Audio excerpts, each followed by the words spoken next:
Johnson. Johnson. Baumgartner. Mike Johnson. Johnson. Bean of Florida. Mike Johnson. Johnson. Beatty. Jeffries. Begich. Mike Johnson. Johnson. Bell. Jeffries. Bentz. Johnson. Johnson. Barra. Jeffries. Bergman. Johnson. Johnson. Beyer. Jeffries. Jeffries. Weiss. Johnson. Johnson. Biggs of Arizona. Biggs of Arizona.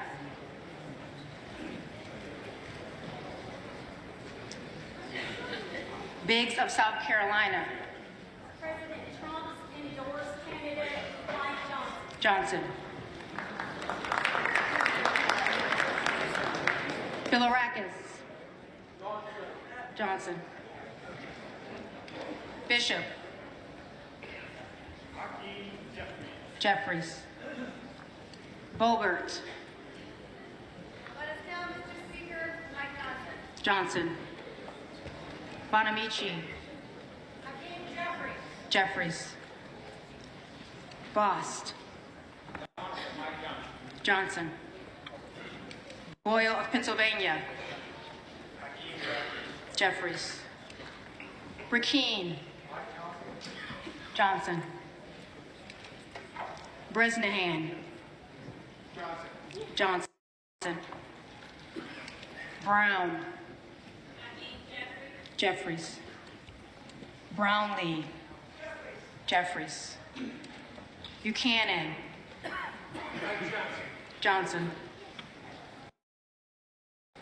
Budzinski. Jeffries. Burchett. Gentleman from Louisiana. Johnson. Burleson. Johnson. Bynum. Jeffries. Calvert. Johnson. Johnson. Kamek. Johnson. Carbajal. Jeffries. Carey. Mike Johnson. Johnson. Carson. Carson. Carter of Georgia. Mike Johnson. Johnson. Carter of Louisiana. Hakeem Jeffries. Jeffries. Carter of Texas. Johnson. Kassar. Jeffries. Case. Jeffries.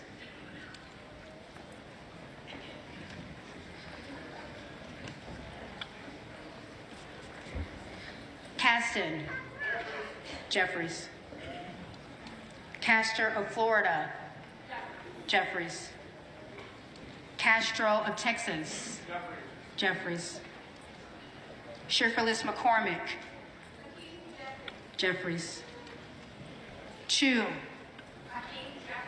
Jeffries. Ciscomani. Mike Johnson. Johnson. Cisneros. Jeffries. Clark of Massachusetts. Jeffries. Clark of New York. Jeffries. Cleaver.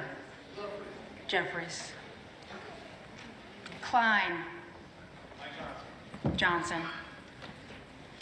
Cloud. Cloud. Clyburn. Jeffries. Clyde.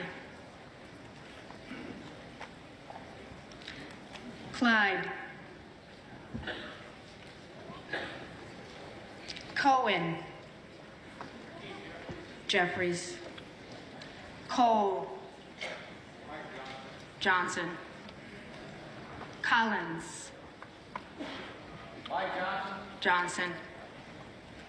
Comer. Johnson. Conaway. Jeffries. Connolly. Mr. Hakeem Jeffries. Jeffries. Correa. Hakeem Jeffries. Jeffries. Costa. Gentleman from Brooklyn, Hakeem Jeffries. Jeffries. Courtney. Jeffries. Jeffries. Craig. Hakeem Jeffries. Jeffries. Crane. Johnson. Crake. Mike Johnson. Johnson. Crawford. Johnson. Johnson. Crenshaw. Johnson. Johnson. Crockett. Time hesitate. Hakeem Jeffries. Jeffries. Crow. Hakeem Jeffries. Jeffries. Quare. Jeffries. Jeffries. Davids of Kansas. Jeffries. Jeffries.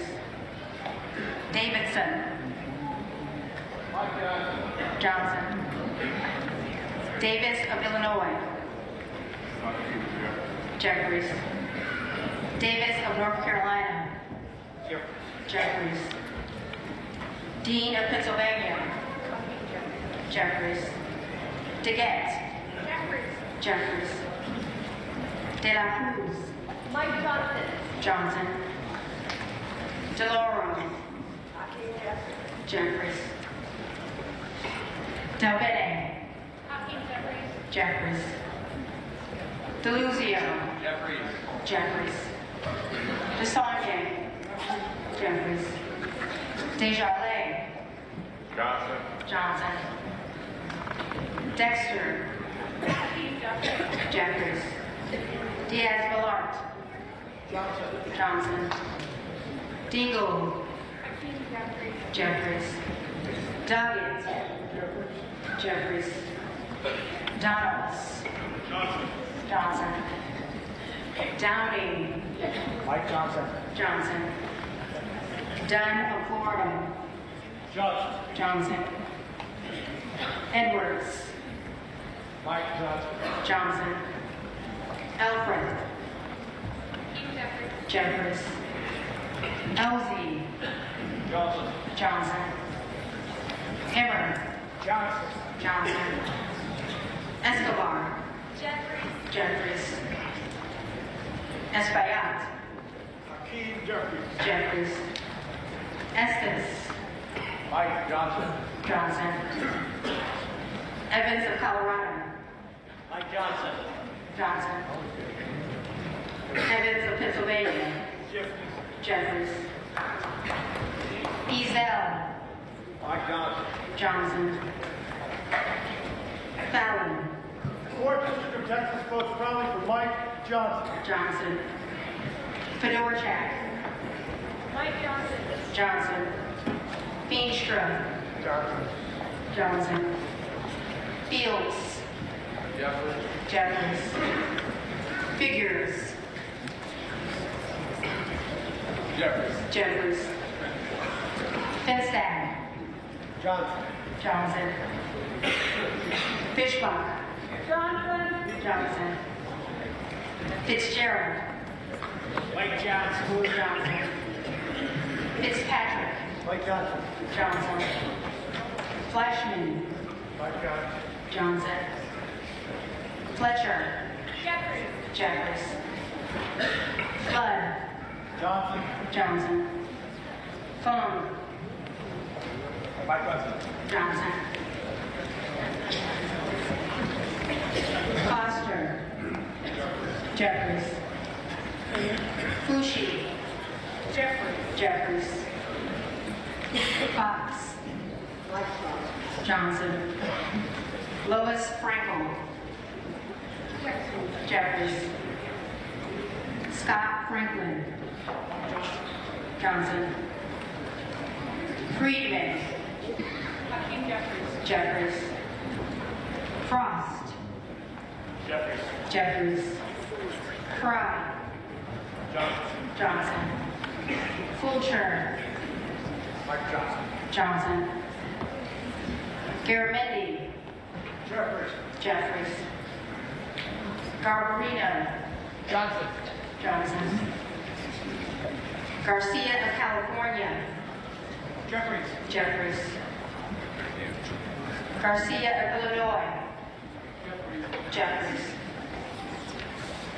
Garcia of Texas. Jeffries. Gill of Texas. Mike Johnson. Johnson. Gillen. Hakeem Jeffries. Jeffries. Jimenez. Johnson. Johnson. Golden of Maine. Jeffries. Jeffries. Goldman of New York. Jeffries. Jeffries. Goldman of Texas. Mike Johnson. Johnson. Gomez. Jeffries. Jeffries. Tony Gonzalez. Johnson. Johnson. Vicente Gonzalez. Hakeem Jeffries. Jeffries. Gooden. Johnson. Johnson. Goodlander. Yamamoto Jeffries. Jeffries. Gosar. Gosar. Gottheimer. Jeffries. Jeffries. Graves. Johnson. Johnson. Gray. Jeffries. Jeffries. Green of Tennessee. Mike Johnson. Johnson. Green of Texas. And still I rise for the preferred candidate of liberty and justice for all, the hope and dream of his faith. Order!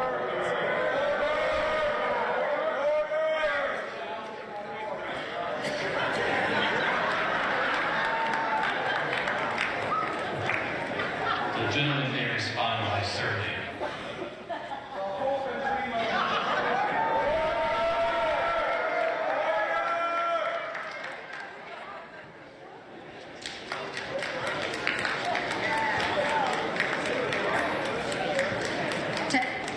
Green of Texas. Jeffries. Green of Georgia. Johnson. Griffith. Johnson. Johnson.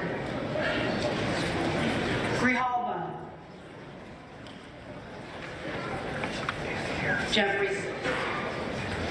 Grothman. Johnson. Johnson. Guest. Johnson. Johnson. Guthrie. Johnson. Johnson. Hageman. Mike Johnson. Johnson. Hamadeh of Arizona. Johnson. Johnson. Harder of California. Jeffries. Jeffries. Herodopoulos. Johnson. Johnson. Harrigan. Johnson. Johnson. Harris of Maryland. Harris of Maryland.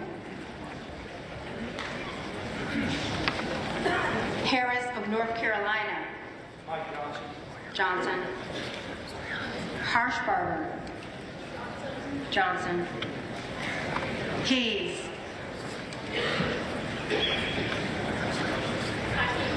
Jeffries. Hearn of Oklahoma. Johnson. Johnson. Higgins of Louisiana. Johnson. Hill of Arkansas. Johnson. Johnson. Himes. Jeffries. Jeffries. Henson. Mike Johnson. Johnson. Horsford. Jeffries. Jeffries. Houchin. Mike Johnson. Johnson. Houlihan. Jeffries. Hoyer. Keith Jeffries. Jeffries. Coyle of Oregon. Hakeem Jeffries. Jeffries. Hudson. Mike Johnson. Johnson. Huffman. Jeffries. Huizinga. Johnson. Johnson. Hunt. Johnson. Hurd of Colorado. Mike Johnson. Johnson. Isa. Speaker of the House. Speaker Mike Johnson. Johnson. Ivy. Jeffries. Jeffries. Jack. Mike Johnson. Johnson. Jackson of Illinois. The Honorable Hakeem Jeffries. Jeffries. Jackson of Texas. Mike Johnson. Johnson. Jacobs. Jeffries. James. Mike Johnson. Johnson. Jayapal. Jeffries. Jeffries. Jeffries.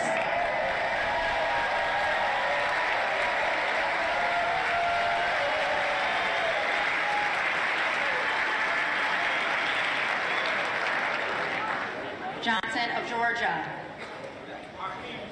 Jeffries. Johnson of Louisiana. Johnson.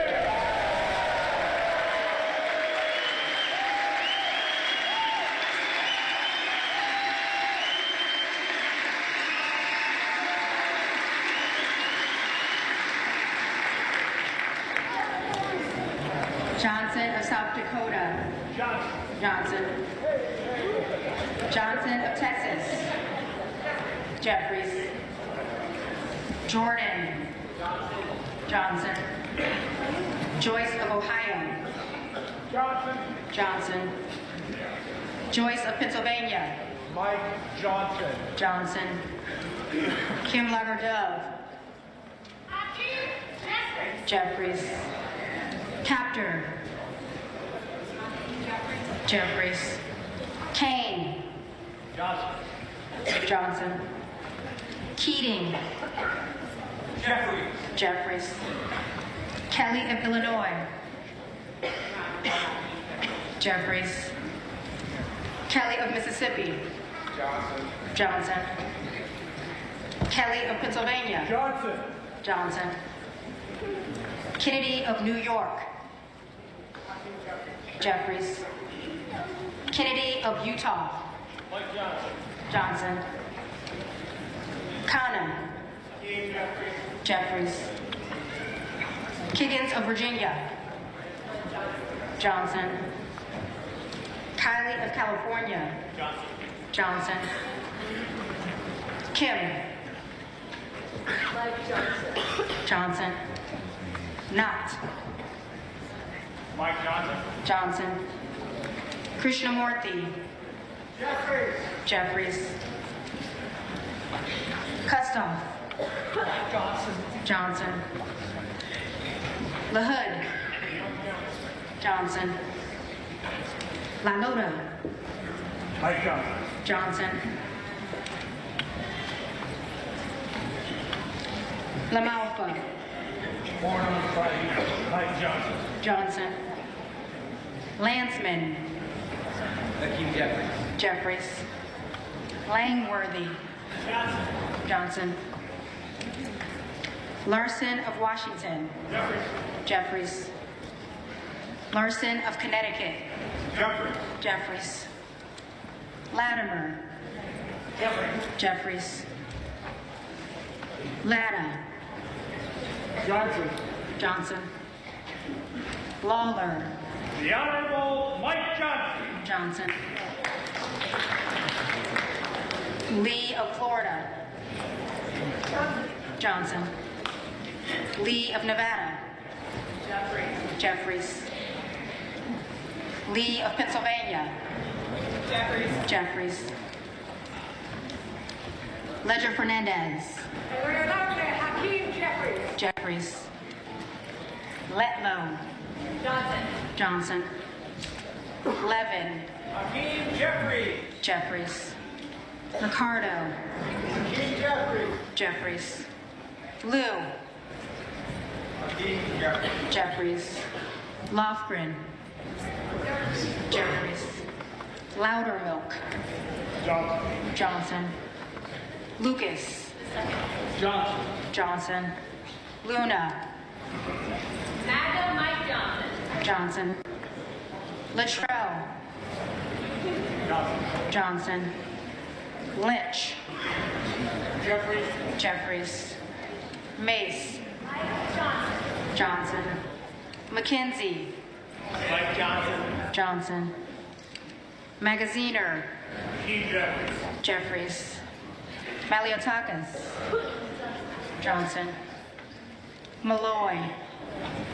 Mike Johnson. Johnson. Mann. Mike Johnson. Johnson. Mannion. Hakeem Jeffries. Jeffries. Massey. Tom Emmer. Emmer.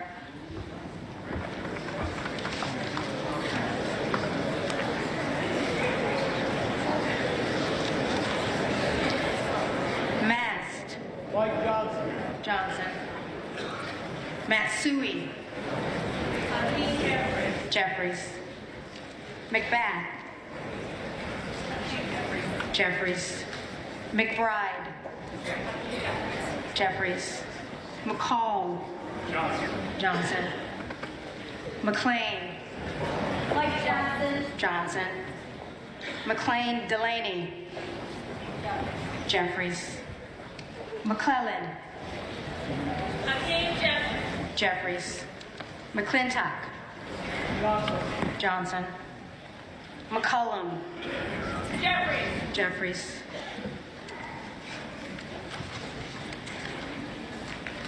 McCormick. Johnson.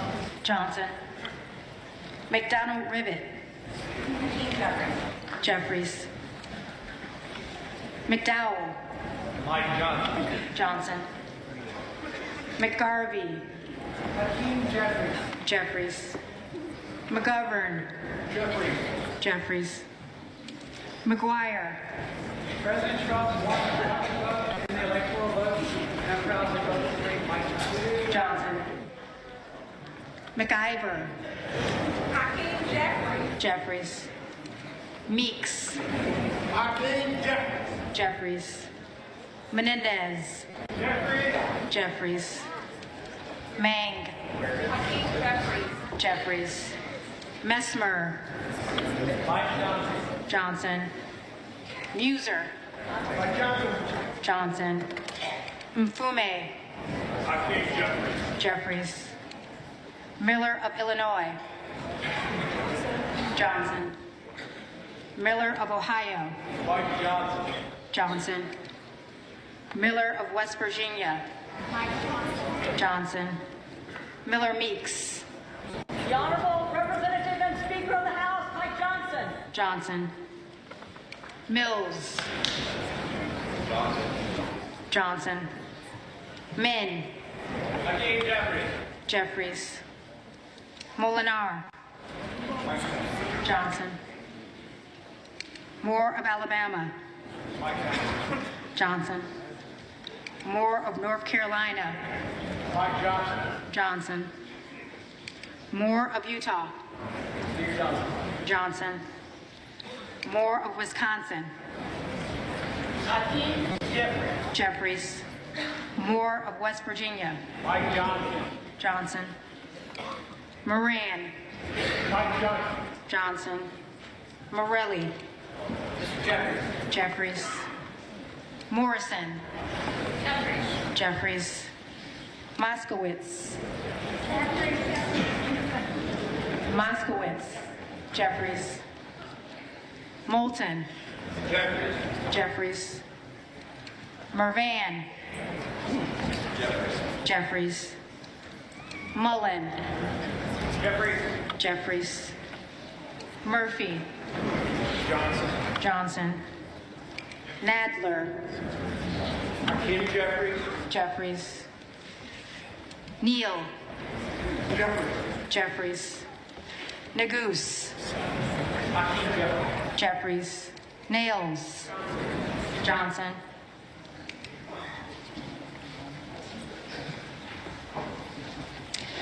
Newhouse. Mr. Johnson. Johnson. Norcross. Jeffries. Norman. Jordan.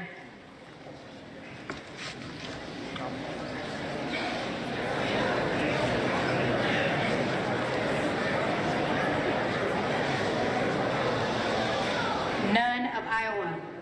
The Honorable Mike Johnson. Johnson. Obernolte. Mike Johnson. Johnson. Ocasio-Cortez. Jeffries. Ogles. Mike Johnson. Johnson. Olszewski. Jeffries. Omar. Jeffries. Onder. Mike Johnson. Johnson. Owens. Johnson. Pallone. Jeffries. Palmer. Palmer. Johnson. Panetta. Jeffries. Pappas. Jeffries. Pelosi. The Honorable Jeffries.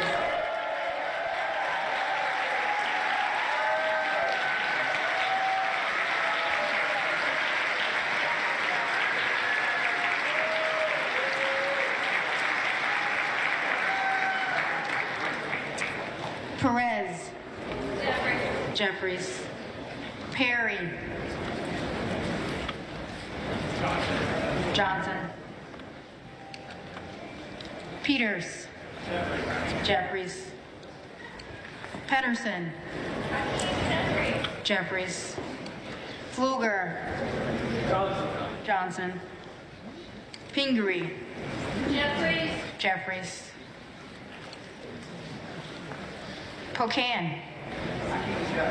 Jeffries. Poe. Jeffries. Presley. Presley. Jeffries. Quigley.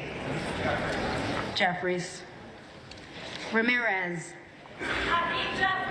Jeffries. Randall. Jeffries. Raskin. Hakeem Jeffries. Jeffries. Reschenthaler. Johnson.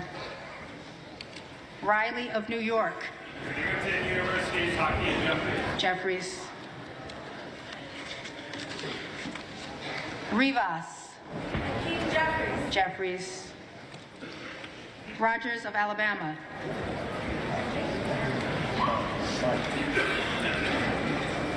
Mike Johnson. Johnson. Rogers of Kentucky. Johnson. Rose. Johnson. Ross. Jeffries. Rouser. Johnson. Roy. Roy.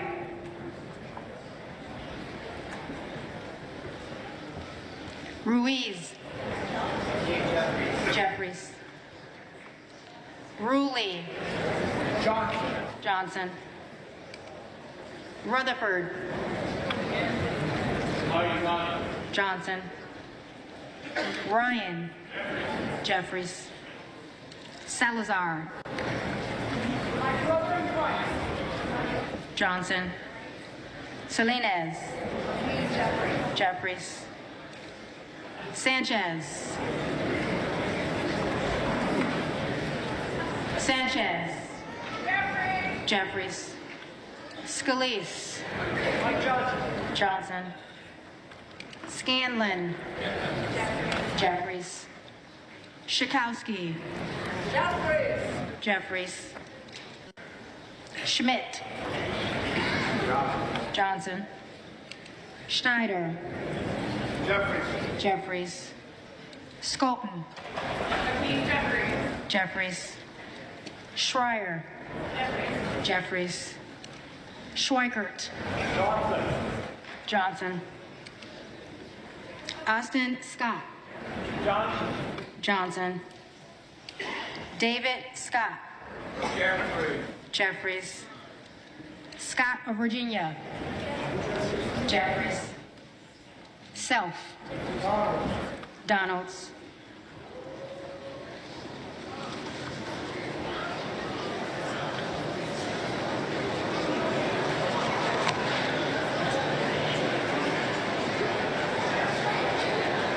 Sessions. Johnson. Sewell. Jeffries. Sherman. Jeffries. Sherrill. Jeffries. Shreve. Johnson. Simon. Simon. Jeffries. Simpson. Simpson. Johnson. Smith of Missouri. Johnson. Smith of Nebraska. Johnson. Smith of New Jersey. Johnson. Smith of Washington. Jeffries. Smucker. Johnson. Sorensen. Jeffries. Soto. Jeffries. Sparts. Sparts. Johnson. Stansbury. Jeffries. Stanton. Jeffries.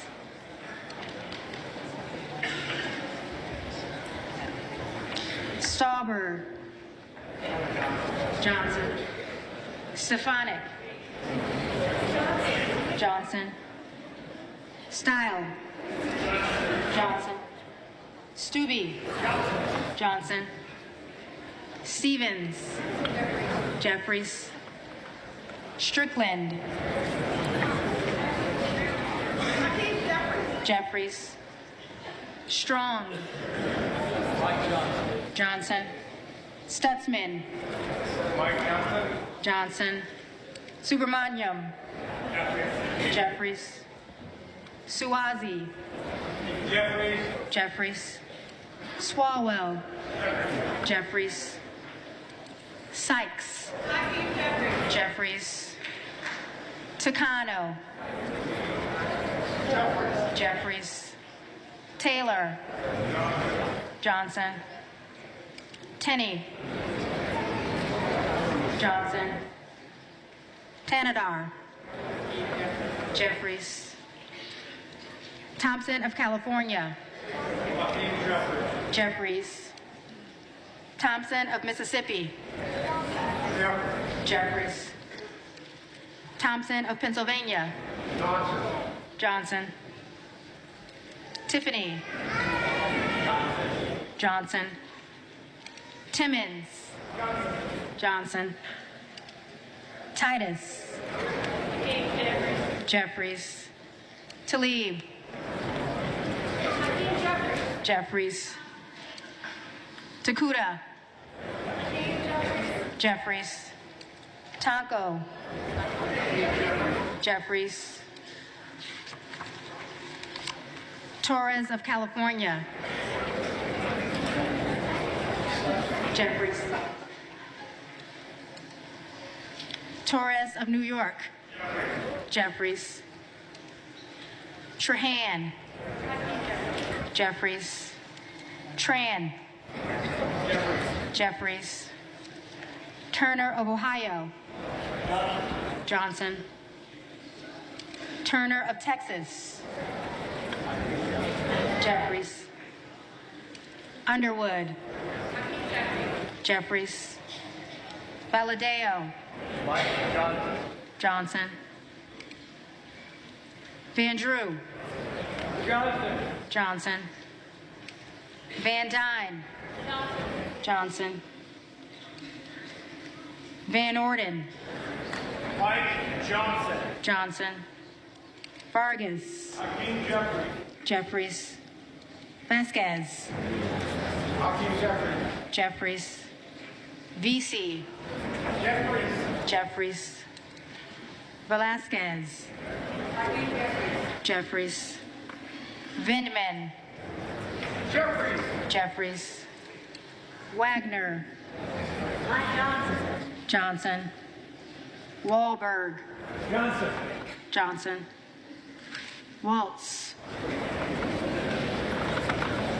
Waltz.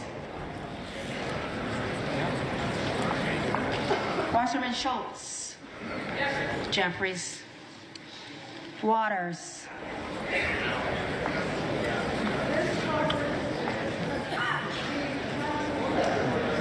Jeffries. Watson Coleman. Jeffries. Weber of Texas. James Michael Johnson. Louisiana's favorite son. Johnson.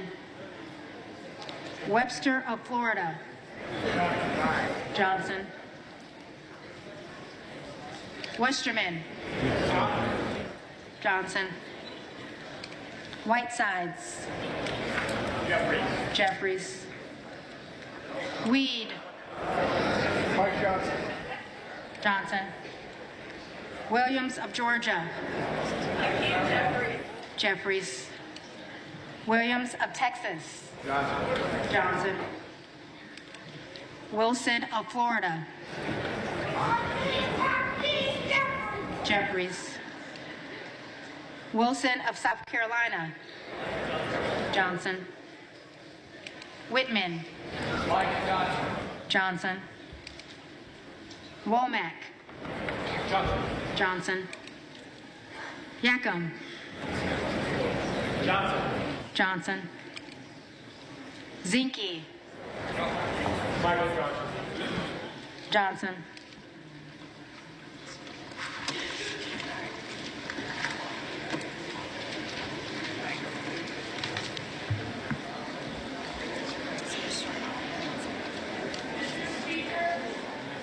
For what purpose does the gentlelady from the Virgin Islands seek recognition? Speaker, I have a parliamentary inquiry. I note that the names of the representatives from the Americas, Samoa, Guam, Northern Mariana, Puerto Rico, the Virgin Islands, and the District of Columbia were not called, representing collectively 4 million Americans.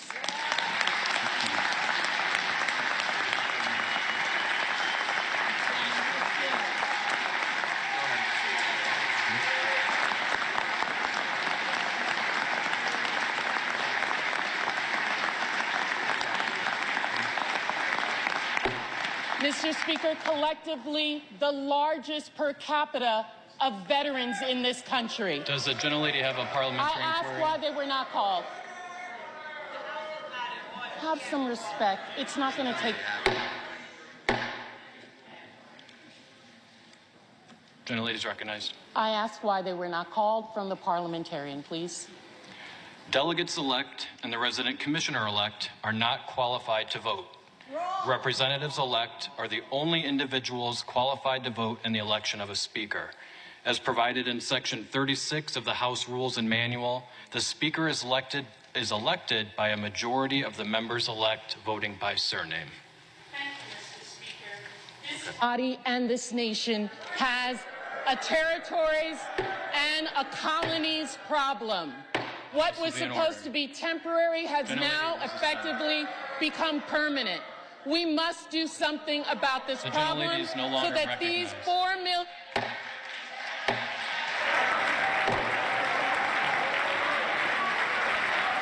I have a voice, and...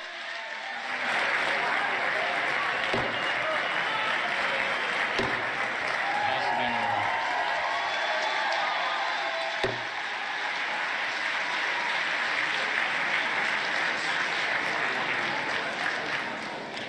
The reading clerk will now call the names of the representatives-elect who did not answer the first call of the roll.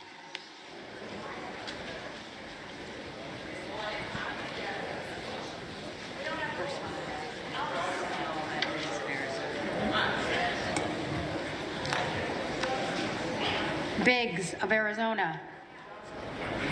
Johnson.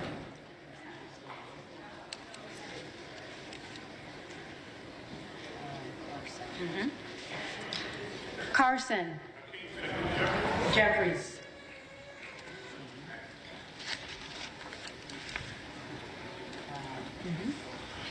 Cloud. Johnson.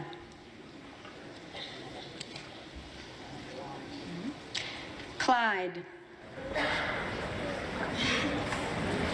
Clyde.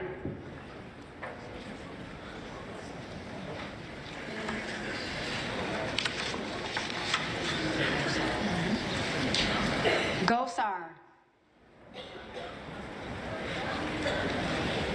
Gosar.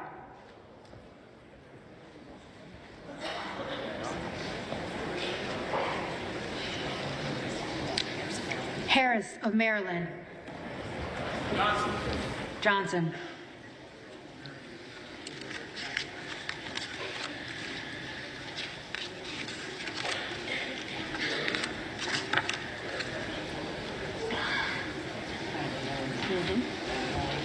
Roy. Johnson.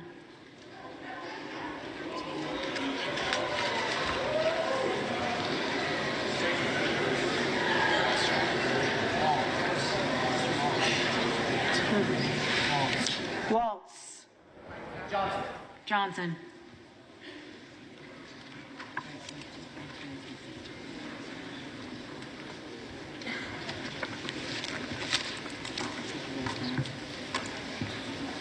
If there are any representatives-elect who did not answer the call of the roll, they may come to the well and vote at this time.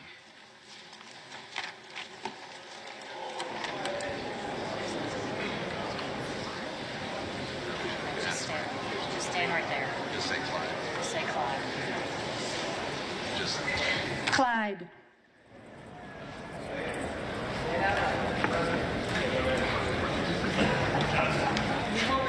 Clyde.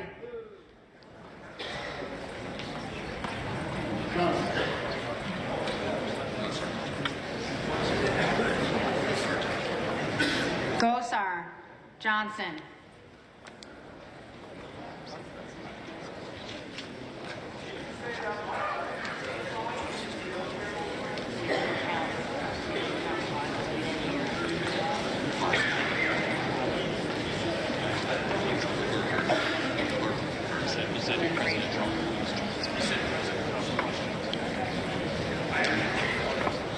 Clyde.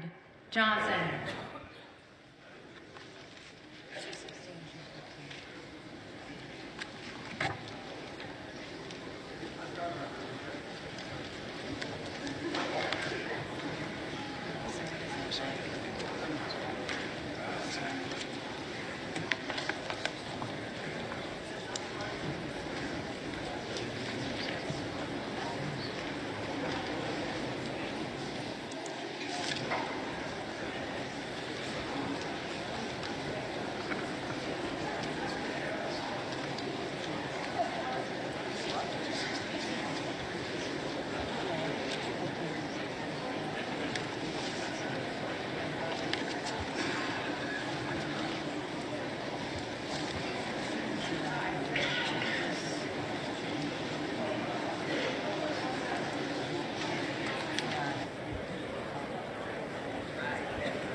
This is live coverage on C-SPAN of the opening of the 119th Congress. If you're watching along with us, you can see there that Representative Johnson does not have the votes to be Speaker yet on this first round of votes.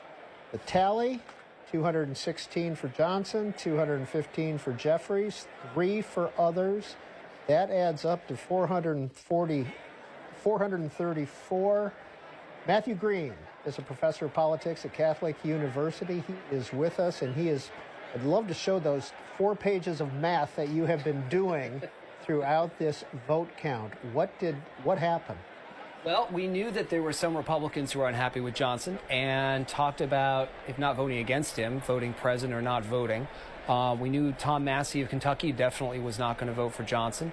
But we had more, certainly, than I had anticipated. And although many of them ultimately in the second round, when their names were called, decided to vote for Johnson, there were 3 Republicans who voted for other named candidates. And so as a result, Johnson did not have the 218 that he needed to get elected this round of Speaker voting. Joining us from Capitol Hill is Michael Schnell of the Hill publication. Ms. Schnell, what's going on up there? Yeah, it's we're still all digesting the vote tally here, but as the clerk officiates the votes and, goes through the roll to make sure they have it right, it appears that Mike Johnson has fallen short of winning the Speaker's gavel on this first ballot. As was mentioned, 3 lawmakers voted for somebody other than Johnson on the floor, 3 Republicans. Ralph Norman voted for Jim Jordan, Keith Self for Byron Donalds, and Thomas Massey for Tom Emmer. And because of that outcome, that leaves Johnson with just support from just 216 Republicans. All 215 Democrats supported Hakeem Jeffries. And that 216 number is problematic for Mike Johnson because it's short of the 218 that he needed to clinch the gavel. So this is not official yet. The clerk is going through it, but according to my tally, it looks like Johnson is going to fall short of the gavel on this first ballot. And that's the same tally we have here on the set. Matthew Green, Catholic University politics professor, is with us as well. Could Ralph Norman change his vote from Jim Jordan, and could Congressman-elect Self change his vote from Donald? I mean, theoretically, they can all change their vote. The 3 of them can change their vote if they want to. It's possible that the lawmakers who voted for Johnson could change their vote on the second ballot. Anything is possible here, but it's definitely going to require a whole host of conversations, perhaps some negotiation, to get Johnson the amount of support that he needs to clinch the gavel. When do you expect that, if it takes place, a second round of voting? Yeah, it's all of a very tenuous situation right now, moving target, moving playing field. The first order of business will be the clerk officiating the results, and then we'll go from there to see if Mike Johnson decides to huddle with his conference, huddle with those lawmakers, or get back into another round of voting. Michael Schnell, have you been able to be on the floor at all? I was just in the House chamber, just ran down. I was up there for the vote, yes. Have you had a chance to talk to some of the dissenting Republicans? Not yet. Folks have not left the floor yet. Everyone is waiting to see the final tally and then see what Johnson decides to go from there. Michael Schnell of the Hill, thank you for a few minutes and the update. We will be back in touch with you this afternoon. We appreciate it. Thanks so much. Well, Matt Green of Catholic University, could those 2 members, we don't expect Tom Massey to change his vote, but could Ralph Norman and Congressman-elect Self change their votes and to Mike Johnson? Well, that's why it's great that C-SPAN's got these cameras so we can watch Speaker Johnson and his allies trying to have these huddles that you just heard about, these negotiations. And we can see him now sort of walking up the aisle here of the House chamber. I'm sure he's having these conversations, his allies are, whether they can be moved now or not. It may very well be that they're not going to change their votes for this round, but perhaps they would for a second round. But again, as you heard, the question is whether they would do that right away or if they want to hold out their votes for something they can get in exchange for those votes from the Speaker. So he just left the floor. Speaker Johnson just left the floor. By the way, who is controlling the proceedings today? Because there is no Speaker-elect. Right. So it's the clerk. There is no Congress right now. Well, the Congress has started, but the clerk, the acting clerk, the person who opened the proceedings today, is technically the person who is running the House until a speaker is chosen. Because there are no members sworn in at this point.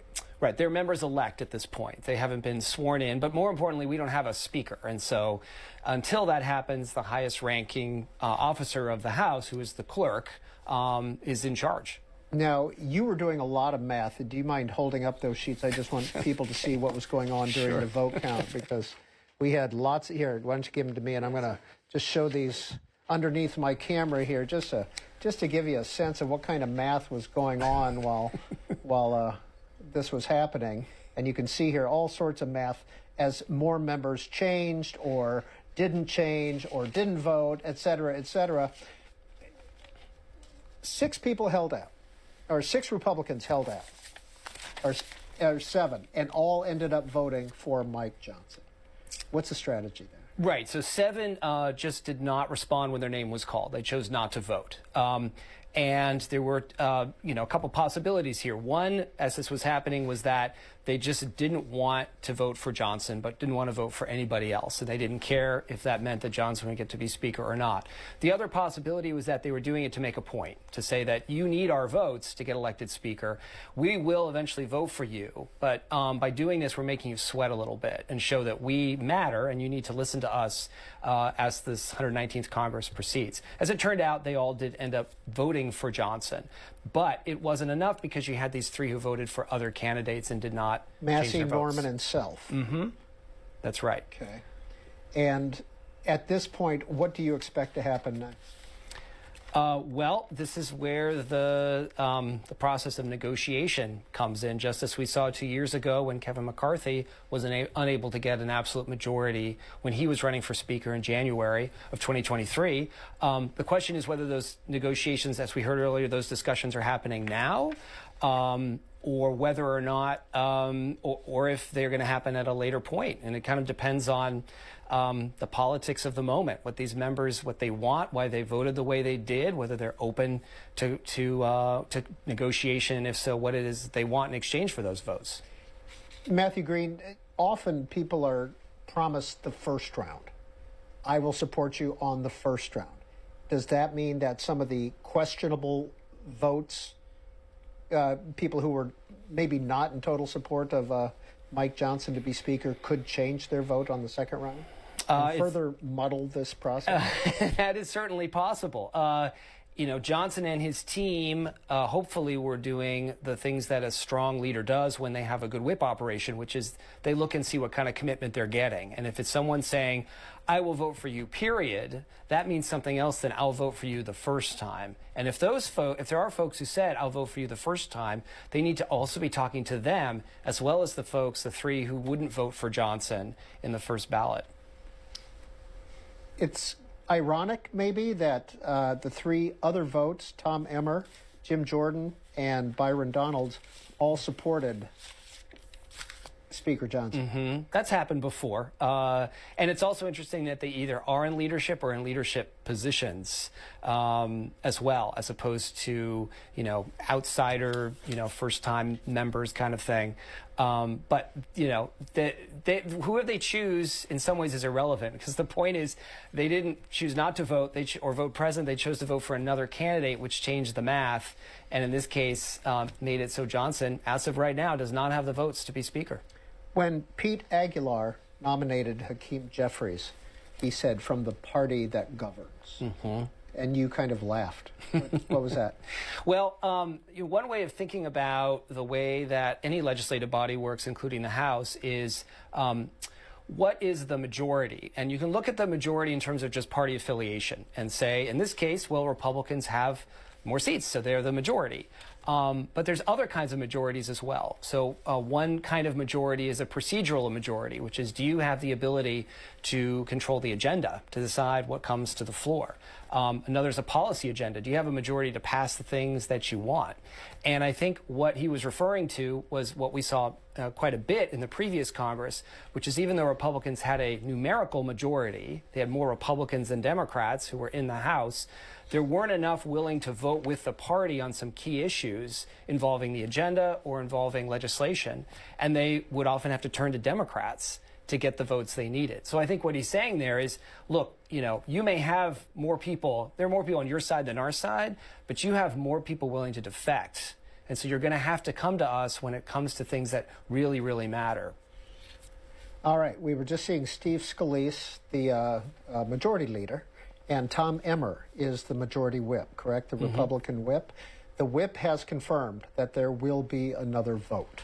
So, and Speaker Johnson has left the floor, and let's watch the floor for a few seconds, and let's see what's going on.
We are back live at the House of Representatives, first day of the 119th, the election of the Speaker. Round one voting is nearly complete, or we're waiting for it to be gavelled out.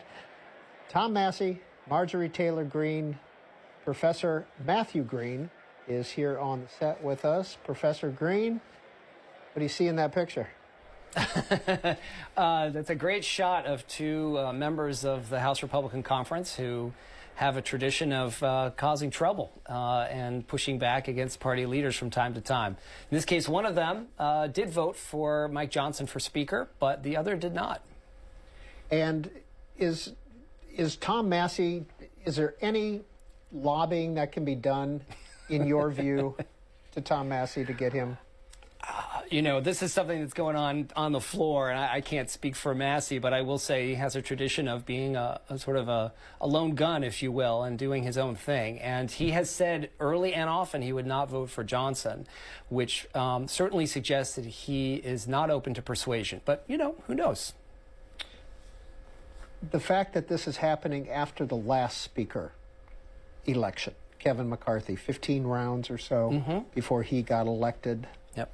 I can't think of a time in the history of the House of Representatives, where we've had 2 consecutive Congresses where on the opening day or the first opportunity to vote for Speaker, no one wins the first ballot. I can't think of, it may be the first time in the history of the House that this has happened. And I think that speaks to the nature of congressional politics these days, that we have strong partisanship, right, which we always have for the Speaker races, but certainly people are not going to defect very often on big votes.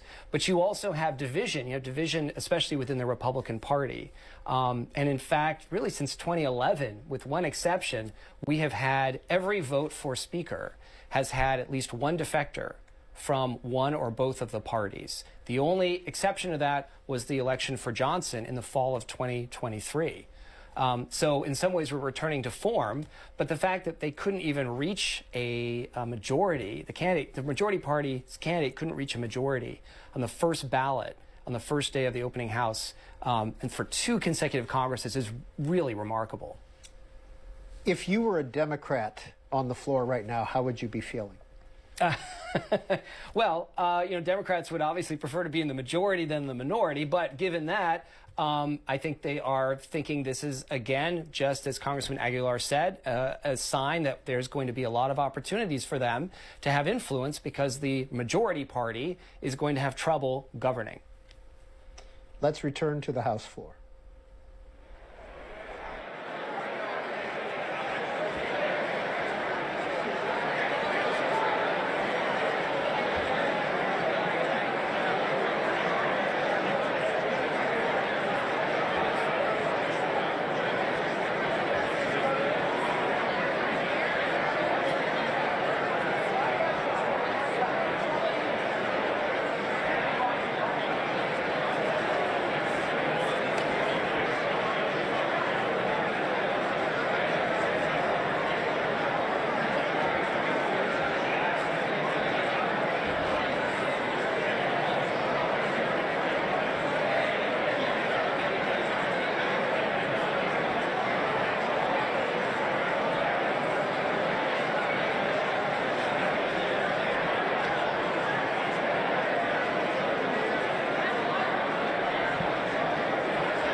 And you're watching live coverage of the opening day of the 119th Congress live on C-SPAN. And for the second Congress in a row, no speaker has been elected, at least on the first round. We're joined all afternoon by Matthew Green, who is a professor of politics at Catholic University, the author of the book, The Speaker of the House. Professor Green, 3 members did not vote for Speaker Johnson. He has 216 votes. There are 219 Republicans in the House. We talked about Tom Massey voting for Tom Emmer, Ralph Norman, Jim Jordan, Keith Self, Byron Donalds.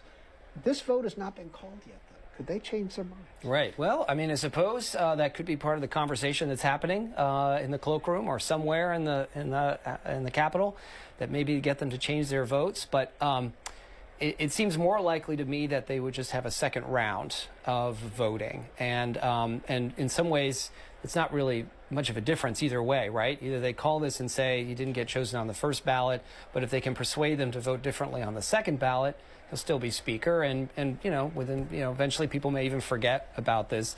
But right at this moment, though, there's certainly a lot of pressure, I am sure, on those 3 members to change their votes, because without a speaker, it's very difficult for the majority party to do much of anything.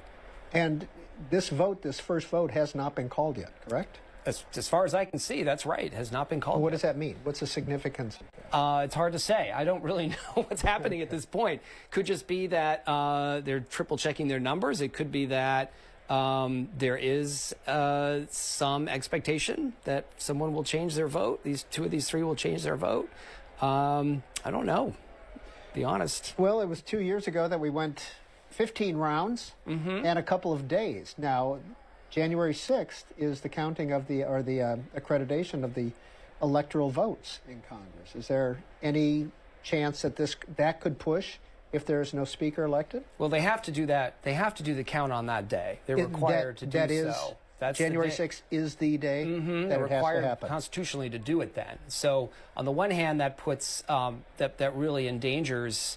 That puts a lot of pressure on the speaker elect, hopefully for Johnson to be speaker, because without him as speaker, it gets very difficult to do that. But it's not clear that we would not have a president if Johnson fails to become speaker by then. I honestly think that he will find the votes before then. But even if he doesn't, there are other ways possibly to go through the process of counting the electoral the electoral vote, the electoral ballots. All right. Ballots. Tully McManus of Politico tweets out, reminder, if Republicans need to regroup before starting a new ballot, there is just one option on the table: adjourn the House. Without House rules in place, the chamber cannot recess, subject to the call of the chair. They'd need to adjourn with a certain day and time for reconvening. Do you agree with that procedure? So let me get this straight. This is saying that you can see it right over here on the screen. If Republicans need to regroup before starting a new ballot, there is just one option on the table: adjourn the House. Oh, I see. Yeah. Well, I want to go back to what happened. There are no rules in place. Right. I don't want to go back to what happened in 2023, which was the exact same situation, is that there were no rules in the House because the speaker had not yet been chosen. But regardless of whether you adjourn or go into recess, the point is there would be a break. You can take a break. It's a practical matter. That might be what the Republicans need, is just a break so they can start negotiating and try to get some of those Republicans to vote for Johnson. All right. That's an update from the House floor. Want to remind you that if this drama is not enough for you and you want to watch the Senate being sworn in, that procedure is going on C-SPAN 2 in the Senate. There are 12 new senators who will be in the Senate, and a new Majority Leader, John Thune. But we're sticking with the House here on C-SPAN. We'll be back shortly.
Live coverage of the opening of the 119th Congress. You saw Representative Johnson there, the Speaker nominee for the Republicans, talking with two members who voted for other people. Ralph Norman, South Carolina, Keith Self, Texas. They both voted for other members.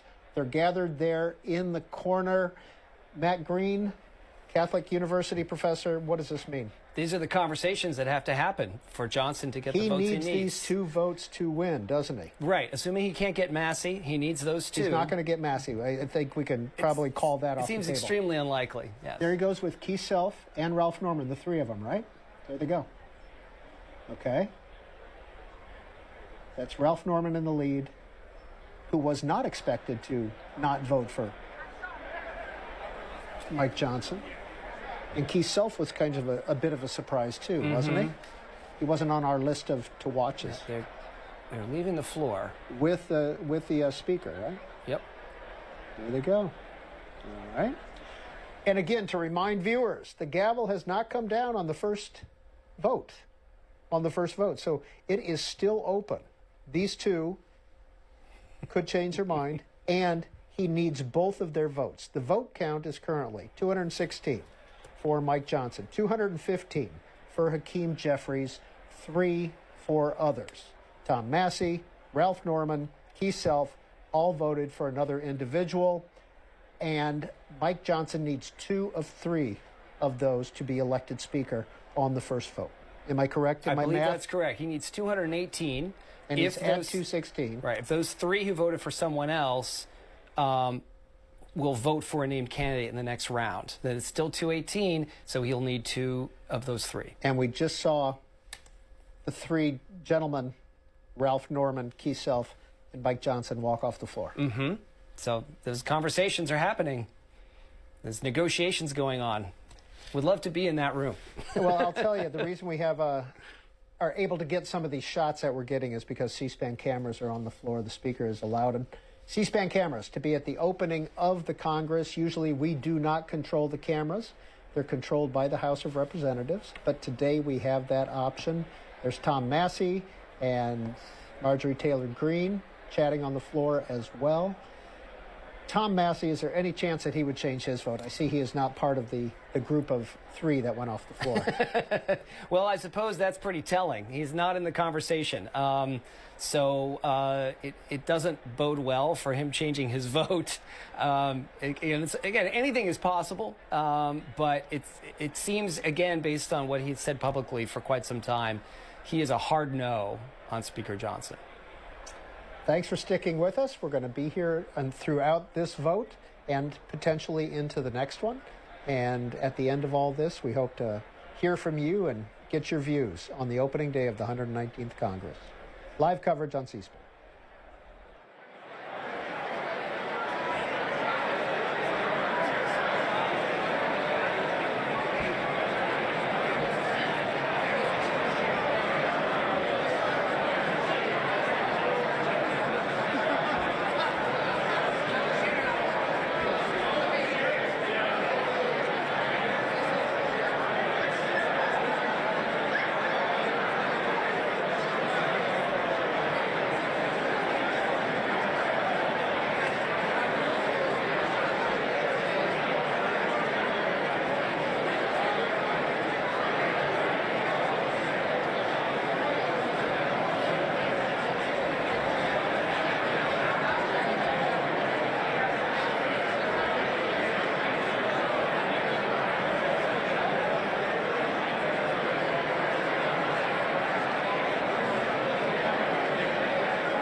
All right, you're watching live coverage of the opening day of the 119th Congress. Still on the first vote for Speaker. You can see the results there on the screen, or you could have.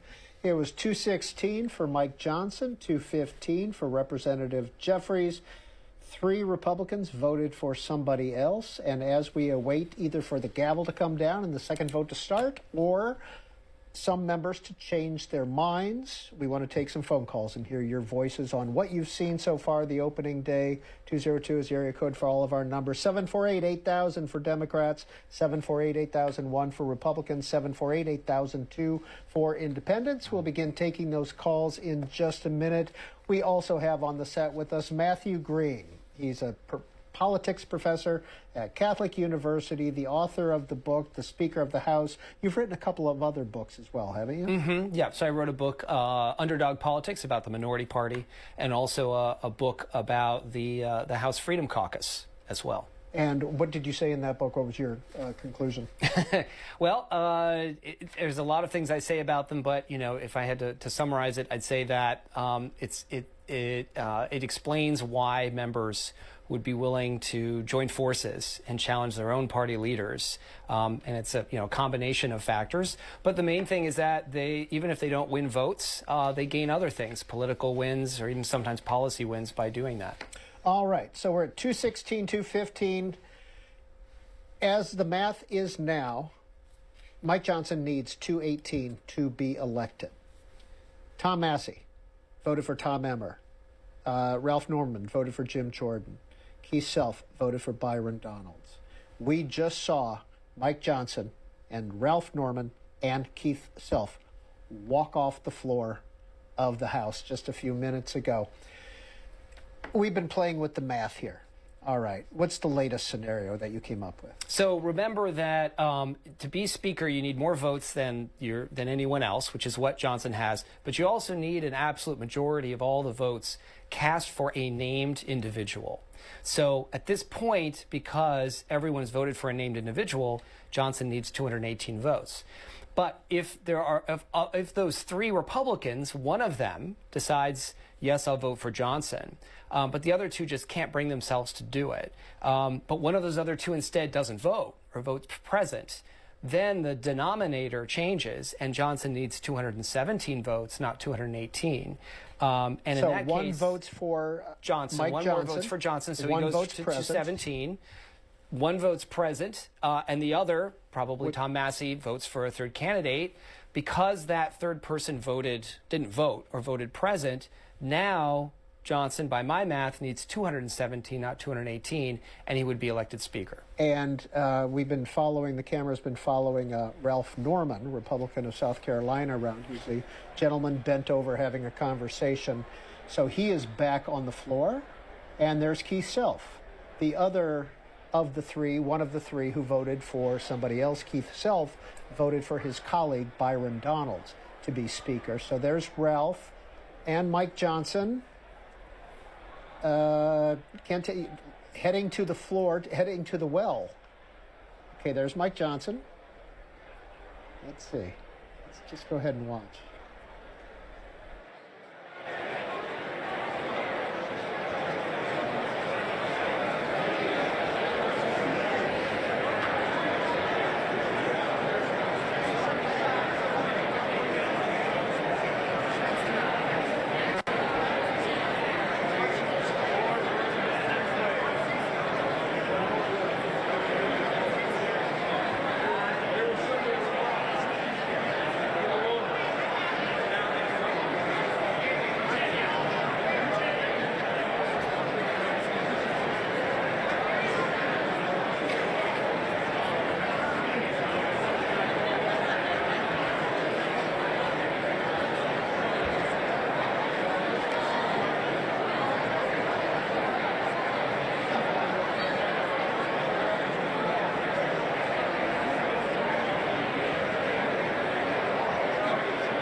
we see Ralph Norman, Keith Self, who did not vote for Mike Johnson, 2 Republicans down in the well talking to the clerk.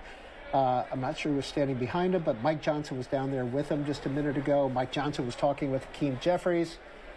So let's see what happens. This is the case, according to Matthew Green, Catholic University politics professor, where one could vote present, one could vote for Mike Johnson, and it would be over. Correct, Professor Green? That's the math I've done. That's according to my math. We'll see. And there's Mike Johnson there on the floor. So a little bit of politicking is going on here.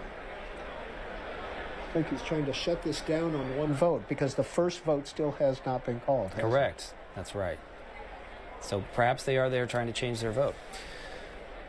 And we left Ralph Norman and Keith Self down in the well. Don't know if they're still talking to the clerk or not. I presume they are. Did not see Tom Massey as part of this conversation. As he has said, he is a hard no. There's Ralph Norman again, South Carolina. Keith Self, the gentleman. The House will be in order.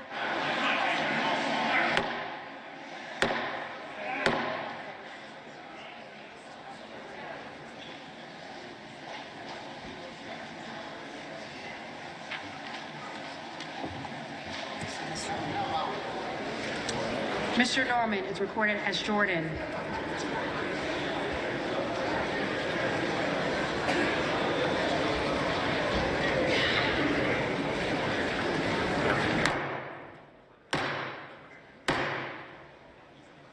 House will be in order.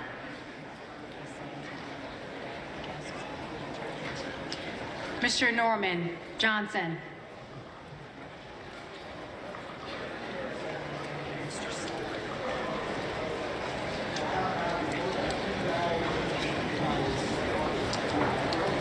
Mr. Self is recorded as Donalds. Mr. Self Johnson.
Well, it looks like Mike Johnson has the votes to be Speaker, with Ralph Norman and Keith Self changing their votes from their first vote to Mike Johnson. The total is now 218 to 215. 218 was needed for a majority of 434 members present and voting.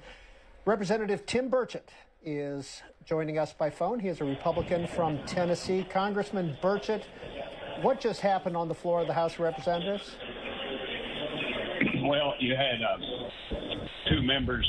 One had voted for Jim Jordan. I think the other one voted for Byron Donalds, and they just flipped their vote.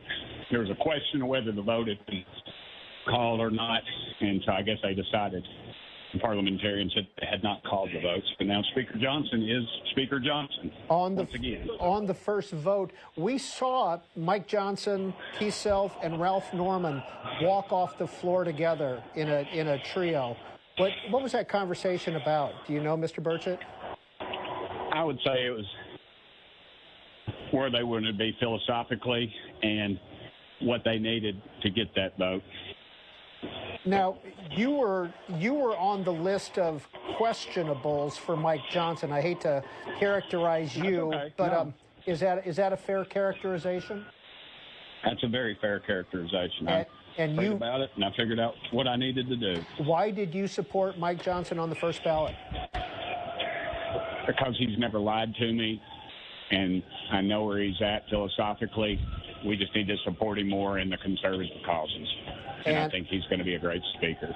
Tim Burchett, Republican of Tennessee, we appreciate your spending a minute with us. The House is back in session. Of which the Honorable Mike Johnson of the state of Louisiana has received 218.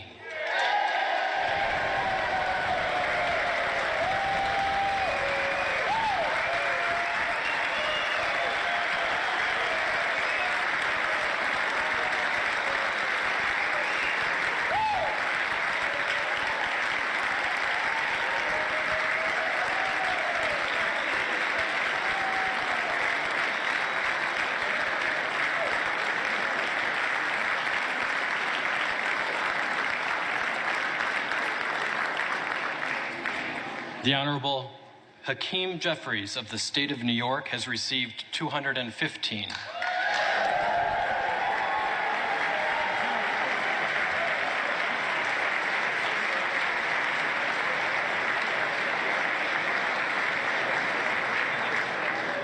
And the Honorable Tom Emmer of the state of Minnesota has received 1.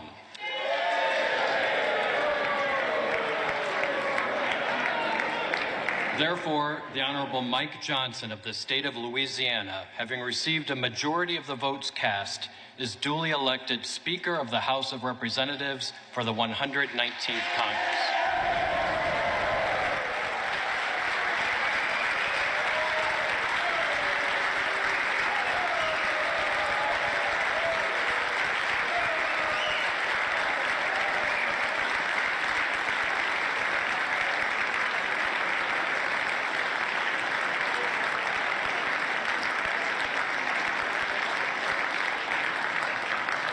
The clerk appoints the following committee to escort the Speaker-elect to the chair. The gentleman from Louisiana, Mr. Scalise. The gentleman from New York, Mr. Jeffries. The gentleman from Minnesota, Mr. Emmer. The gentlewoman from Massachusetts, Ms. Clark. The gentlewoman from Michigan, Mrs. McClain. The gentleman from California, Mr. Aguilar. The gentleman from North Carolina, Mr. Hudson. The gentleman from California, Mr. Liu. The gentleman from Oklahoma, Mr. Hearn. The gentleman from Colorado, Mr. Neguse. The gentleman from Utah, Mr. Moore. The gentlewoman from Washington, Ms. Delbene. The gentlewoman from Indiana, Mrs. Houchin. The gentleman from New York, Mr. Morelli. The gentleman from Pennsylvania, Mr. Reschenthaler. The gentlewoman from Michigan, Mrs. Dingell. And the members of the Louisiana delegation, Mr. Higgins, Ms. Letlow, Mr. Carter, and Mr. Fields. The committee will retire from the chamber to escort the Speaker-elect to the chair.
And you're watching live coverage of the opening day of the 119th Congress. It's January 3rd, which is a constitutional date when Congress, the new Congress, has to elect a speaker and go into business. Mike Johnson has been elected speaker, 218 to 215 to 1. He got the majority of 434 members. That is the full Congress right now. The full Congress is actually 435 members, but Matt Gaetz, who did get reelected from his district in Florida, chose not to be sworn in, so he is not in the Congress as of right now. Coming up in just a minute, Mike Johnson will be escorted down to the dais, and he will be introduced by Hakeem Jeffries, the Democratic leader who came in second place when it comes to being speaker, by only 3 votes. So then we will hear from Mike Johnson after he is sworn in as Speaker of the House by the clerk. Mike Johnson will make a speech. He will swear in all the members-elect. There is technically no member of Congress right now until the Speaker gets sworn in, and he can swear in all 434 other members. 219 Republicans, 215 Democrats. That's what's going to be happening this afternoon. The drama or the process of electing a speaker has concluded on one vote. It did take about 2 hours. We started this process at about 12:45 Eastern time, and it was 2:36 when they finally declared Mike Johnson to be the speaker, and that was on one vote. Matt Green is with Catholic University, a politics professor. Professor Green, what's your assessment of what's happened so far this afternoon? Certainly it certainly hasn't been as wild and drawn out as the last effort to elect a speaker after a new Congress in 2023. But at the same time, what we're seeing is a consequence of a very, very narrow majority that Republicans have, and the difficulty that both parties, but especially House Republicans, have had in keeping unified. When you have a very tiny majority on a vote where you're not going to get any votes from the other party, you've got to have everybody voting together. And it only in this case takes a handful to say no, to prevent or at least delay the selection of a speaker from the majority party. And if you are just joining us, the vote had stood at 216 to 215. 418 was needed. 3 members voted for other people. Tom Massey, who promised that he was not going to vote for Mike Johnson all along, so he was already taken out of the equation, but he voted for the majority whip, Tom Emmer. Then Ralph Norman, Republican of South Carolina, voted for Republican Jim Jordan, and Keith Self voted for Republican Byron Donalds. Well, then we saw, because we have the C-SPAN cameras in there today, which is lovely, we got to see Speaker Johnson, Keith Self, and Ralph Norman huddle and then walk off the floor. Mm-hmm. What do you think happened there? Well, we had heard from a congressman about what he thought happened. Tim Burchett. Yep, and so I think what Burchett said makes sense, which is that there was a conversation about what it is they need, what is it they want. And it could be anything from just a general promise to be a certain kind of speaker to something very specific. It can be bringing a bill to the floor. It could even be committee assignments. Who knows? I think we'll probably find out in the days ahead what that conversation was and what promises, if any, were made by Johnson. But Ralph Norman and Keith Self had to walk down to the well, didn't they, to change their votes publicly? Right, and that's a very important point, because we also had, I think, 7 Republicans choose not to vote at all. When their name first came up, which meant they would be called again. And so when their names were called again, they then said, I'll vote for Speaker Johnson. But because those 3 had voted, well, 2 of the 3, Massey never changed his vote, but the other 2 voted for a named candidate, they needed to go to the well and ask the clerk to change their vote, which is in some ways just a routine process. But if watching on C-SPAN, they had to walk down, the clerk had to say what their names were, how they originally voted, how they were going to change their vote. So it takes a bit more of an effort, and that's why Johnson had to go to the back room and have a conversation with them. I remember, and maybe you are too young to remember this, but it was in '94, I believe it was. Bill Clinton was president. Marjorie Margolis Mizvinsky cast a vote on a budget tax bill, and she was basically sent down. They left, the Democrats were in control. They left the floor open, and she had to walk down to change her vote, and did not win re-election after she changed her vote in support of this tax bill. So it's a very public way to cast a vote, isn't it? It is a public way, yeah. So that was that 1993 budget vote, and when she voted for the bill as a whole, after waiting a long time as a holdout, the Republicans basically chanted, bye-bye. You're leaving after the next election. You do remember that. Right. So these two Republicans who switched their vote, they may have made their party in the House happy, the conference happy, but if they have constituents who didn't want them to vote for Johnson, they're going to have to explain why they chose to go to the well and actually change their vote. And so that's why, I think you generally don't want to do that if you can avoid it, because it does put a great deal of attention, a spotlight on why you chose to change your vote. And both Keith Self and Ralph Norman, as well as Tom Massey, at least historically, are from very, very safe districts. Yes, but the politics that we have now, safe means safe from the other party, but not necessarily safe in a primary election. So that is where you still have to worry as an incumbent that you could lose re-election.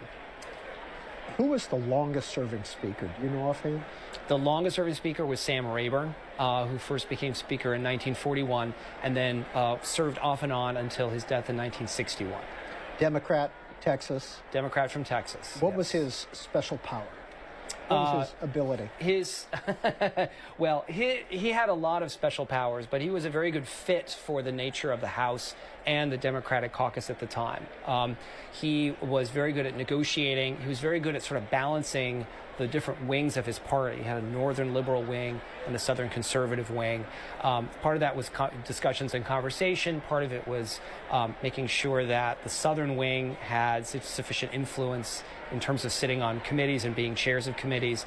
It also meant keeping certain things off the House floor that would divide his party, particularly civil rights, until, not in his entire speakership, but for much of his speakership, trying to avoid the kind of public fights that would divide the party and give the minority Republicans leverage. There was a speaker in the 1920s who was married to Alice Roosevelt Longworth. Mm-hmm. Joseph Longworth. Mm-hmm. Buildings were named after him, right? Nicholas Longworth. Nicholas Longworth, right. Yes. Was he an impactful speaker? He was. He didn't serve as long as folks like Rayburn, or I should mention also Pelosi, also served as speaker for quite a long time.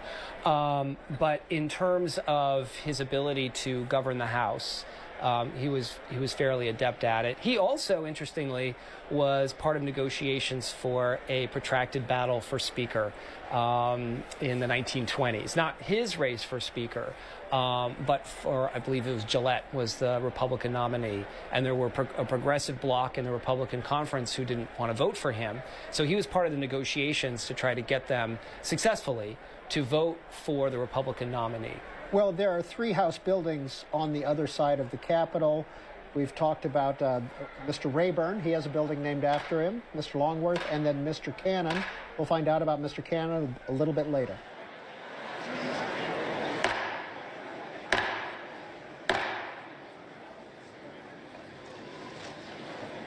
Mr. Clerk, Speaker-elect Mike Johnson from the state of Louisiana.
Speaker Johnson, Speaker Emerita Pelosi, it's great to see you back in the chamber.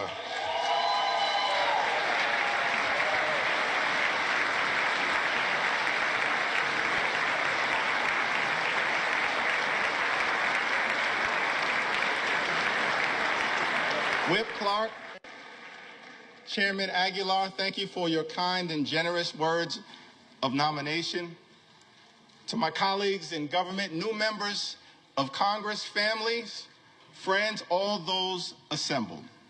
It's a high honor and a distinct privilege to welcome you to the People's House and the 119th Congress.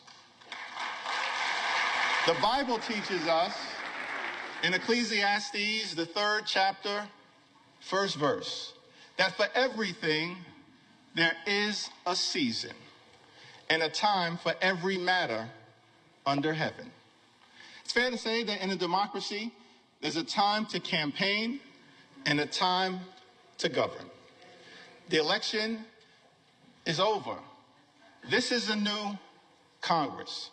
The American people need us as their elected representatives in this season to put down our partisan swords and pick up bipartisan plowshares.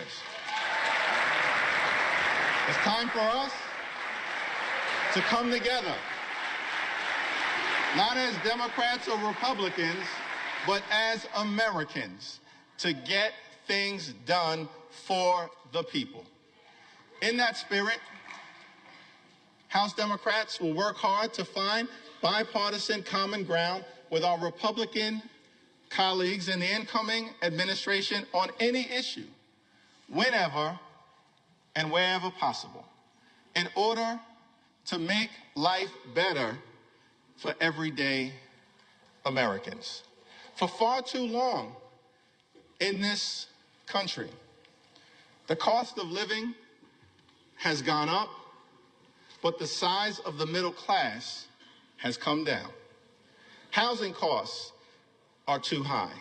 Grocery costs are too high. Child care costs are too high. Insurance costs are too high. Utility costs are too high. America is too expensive. There are far too many people in this great country who for decades have been struggling to live paycheck to paycheck. That is not acceptable in the wealthiest country in the history of the world. We need to build an affordable economy for hard-working American taxpayers, and we need to build it now. It's time for us to come together and finally lower the high cost of living in the United States of America once and for all.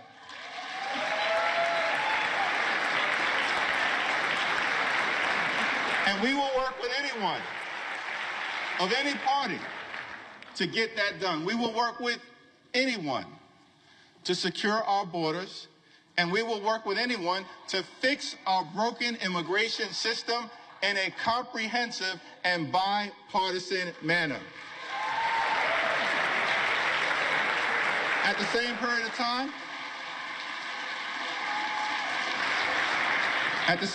of time, we will push back against far-right extremism whenever necessary.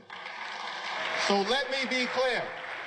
Social Security and Medicare are not entitlement programs. They are earned benefits. Hard-working American taxpayers pay in to Social Security and Medicare every day, every week, every month, every year throughout their entire adult life. They've earned those benefits, worked hard for those benefits, and deserve those benefits. So as Democrats, our promise to the American people is that we will fight hard to make sure that no one in this town takes away Social Security or Medicare from the American people. Not now, not ever. No means never. .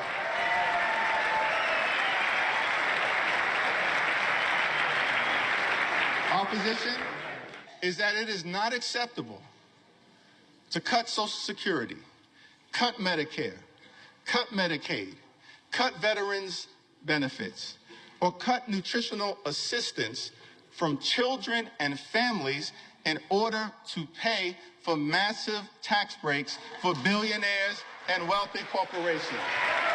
House Democrats will fight hard to protect working class Americans and the things that matter to them, not the wealthy, the well-off, and the well-connected. Keep your hands off Social Security and Medicare.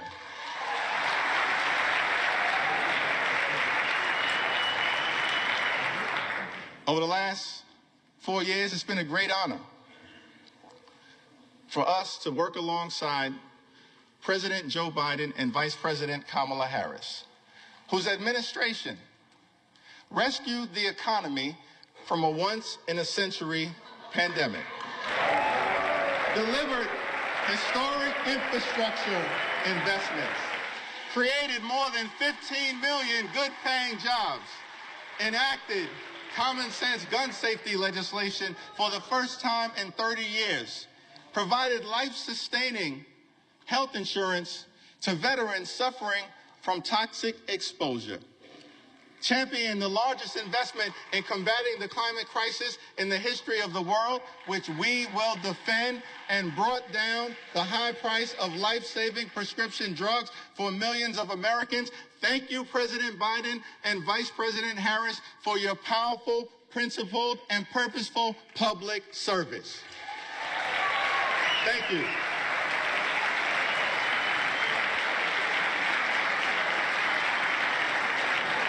Two months ago, the American people elected Donald Trump as the 47th President of the United States of America.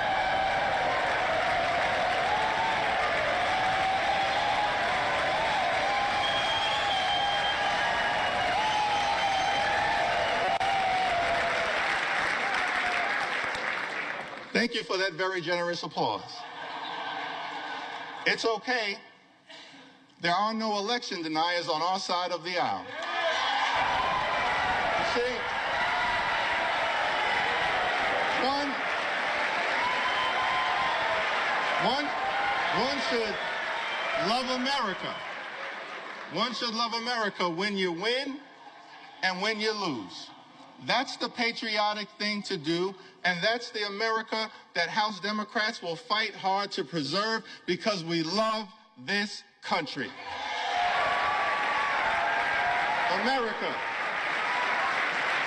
is bigger than any one campaign, any one election, or any one individual. America, the land of the free and the home of the brave. Let us never forget that our country is free, not simply because we are strong. America is strong because we are free.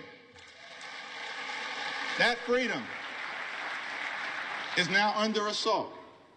There are some in this country who apparently believe that the freedom of economic opportunity that made them wealthy should not apply to everyone else.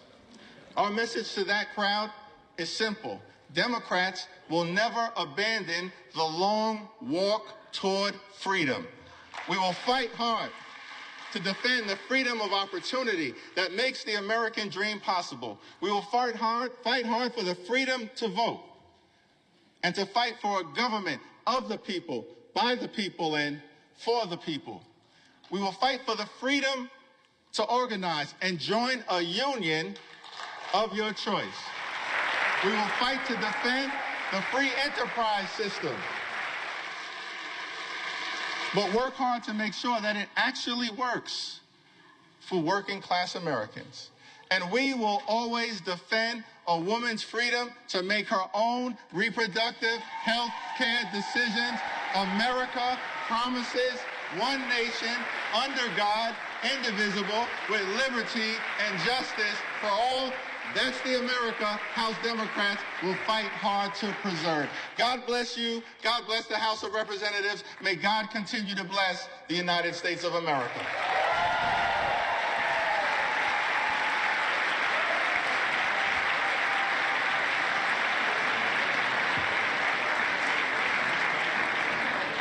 It is now my responsibility to present the gavel to the gentleman from the great state of Louisiana, the son of a firefighter, a God-fearing man, a husband, and a loving father of four, the 56th Speaker of the United States House of Representatives, the Honorable Mike Johnson.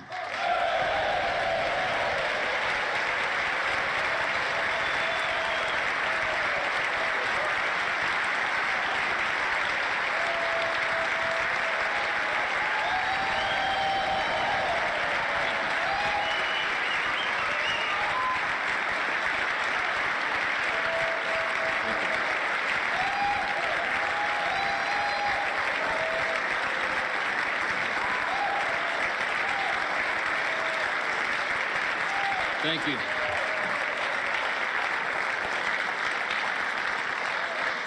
Thank you so much.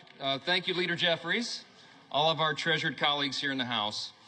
I'm grateful for this nomination. I'm grateful for this election, for the confidence this chamber has placed in me. It is the great honor of my life to serve this body with all of you. Of course, these are difficult days in our home state of Louisiana, where I come from. We all know about the terrorist attack in New Orleans, and it's really shaken our state. People are reeling from that attack. It took the lives of 14 innocent people, and it injured dozens more. And I wanted to begin appropriately today. If we could, I'd ask you all to join me in a moment of silence for the victims of this horrific act.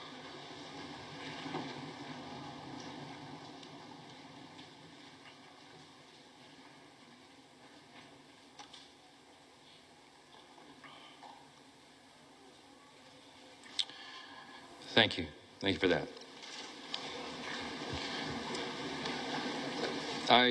I believe in giving honor where honor is due, and all of us do well to honor our spouses. My wife happens to be here this time. She didn't make it last time. It happened a little sudden. Kelly, would you stand up here in the gallery? Thank you.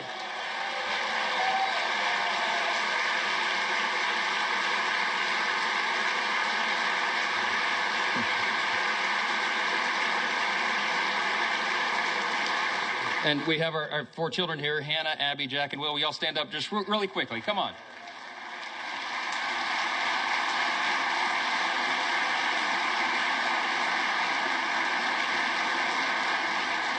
I wanted to do that. All of us recognize that there are no perks to being a congressman's kid, right? It's all sacrifice.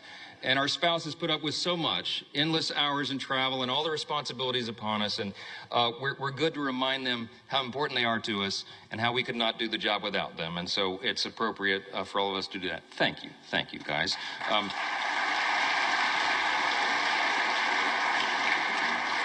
This is a momentous time in the nation of the history of our nation. It really is. And as members of the 119th Congress, we are stewards of the great American Revolution that began almost exactly now 250 years ago, 1775 and 1776. It will fall at the time of this Congress, the great anniversary. And in these 2.5 centuries, we've been reminded repeatedly that freedom is never free.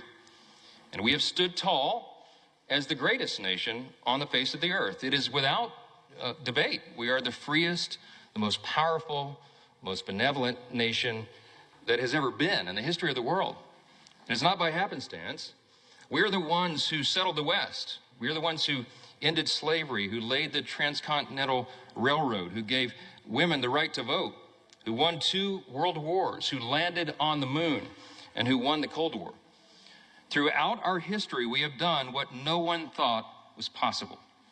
And still, at 250 years old, our nation is actually a young nation. This past fall, I had opportunity to go to the G7 speakers meeting that was held in Italy. It's the only international trip I took as speaker over the last 14 months because I didn't have time to do it, but it was a quick 3-day jaunt, and met with my colleagues, the speakers of the other parliaments, the great governments around the world. And we talked about that, how really special America is, how unique we are in our place on the globe, and how important it is for us to maintain that. And as I talked to these colleagues from around the world, I thought, our closest allies, who recognize how important we are, how important this body, this House is. I thought about how is it that such a young country has become so exceptional, so singular in its importance, that today stands as the world's leader in liberty and the economy and culture. 100 years ago, President Calvin Coolidge answered that very question in his inaugural address. It was March of 100 years ago, exactly almost. He said this: "We best serve our own country and most successfully discharge our obligations to humanity by continuing to be openly and candidly, intensely and scrupulously American." I love that. I love that. Today, yeah, that's right. That's an applause line.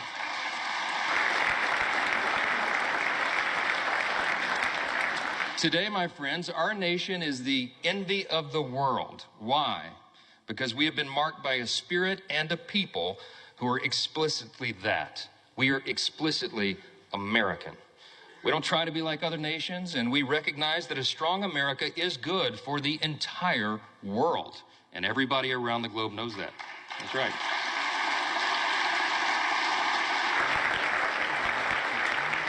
We also recognize that the core principles that made America what we are must still be preserved today. The principles, I call them the 7 core principles of American conservatism, but it's really the 7 core principles of the nation itself. Individual freedom, limited government, the rule of law, peace through strength, fiscal responsibility, free markets, human dignity.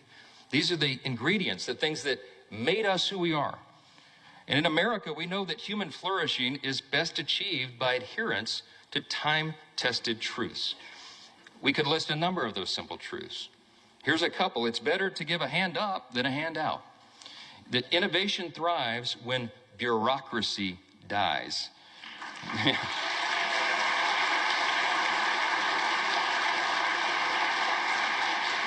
The simple truth that it is parents and families and not administrators that must be in charge of their children's education.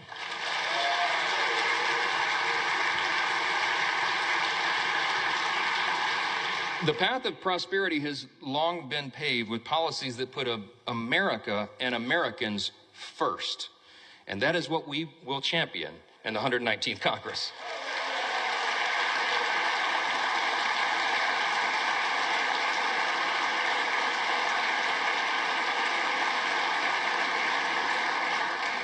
We have a mandate, and that was shown in the election cycle. The people want an America First agenda. They do. Sadly, for the past 4 years of divided government, too many politicians in Washington have done the opposite. Open borders and overregulation have destroyed our cities and stifled innovation. Inflation and weak leadership have left Americans poorer, and they have placed our country in a perilous position. That's right. But in recent months, we've witnessed something happening, something that's really remarkable, a political moment in our modern history, a groundswell of Americans from every state, race, and religion who now demand that we put the interest of Americans first again, and we will, and we will.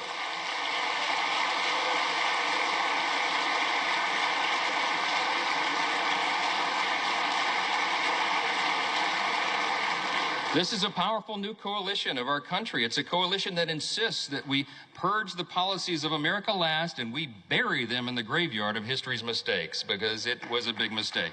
To that end, this Congress will renounce the status quo and we will listen to the voices of the people. We will act quickly and we will start by defending our nation's borders. That's the #1 priority. Yes.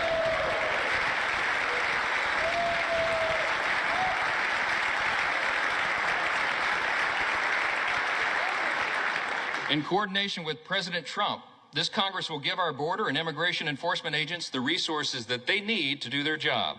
We will secure the border, we will deport dangerous, criminal, illegal aliens, and finally finish building the border wall.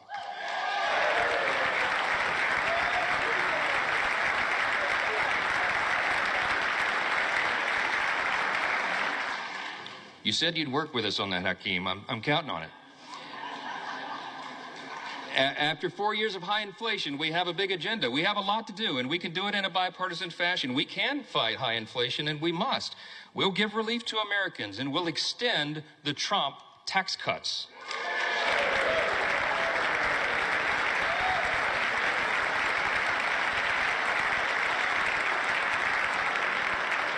We're going to protect our industries from one-sided trade deals, and we're going to bring overseas investments back to America's shores.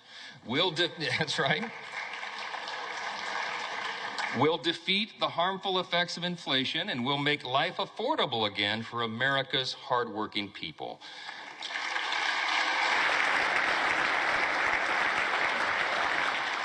As leaders of a nation with vast natural resources that God has blessed us with, it is our duty to restore America's energy dominance, and that's what we'll do.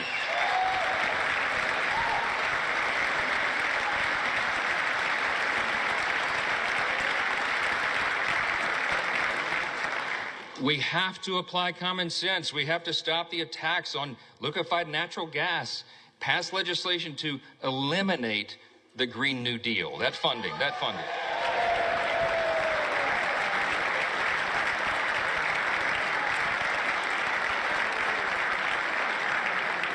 We're going to expedite new drilling permits. We're going to save the jobs of our auto manufacturers, and we're going to do that by ending the ridiculous EV mandates.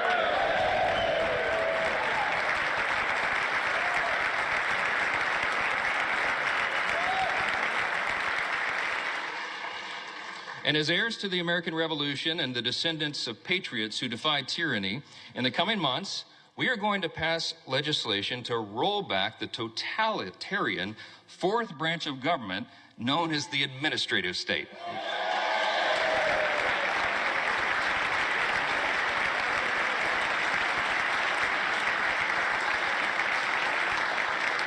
We're going to drastically cut back the size and scope of government. We're going to return the power back to the people.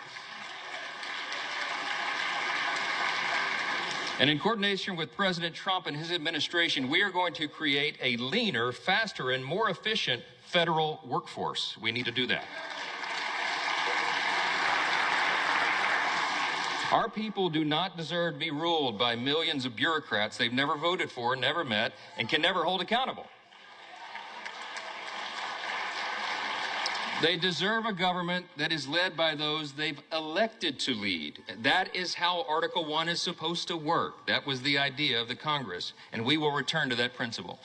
The American people have called on us to reject business as usual and throw out the status quo. We must and we will heed their call.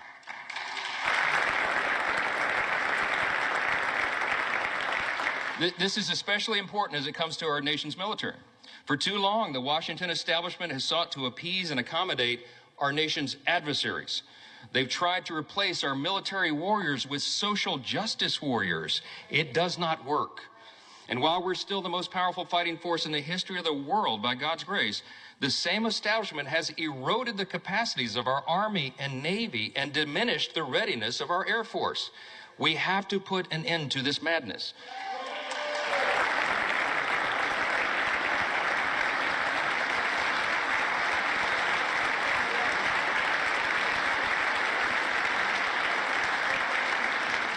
My friends and my colleagues, I think we should all unite in this idea. It is time now to reinstate fear in our enemies, refocus our mission on lethality, and realign our commitment to peace through strength right now.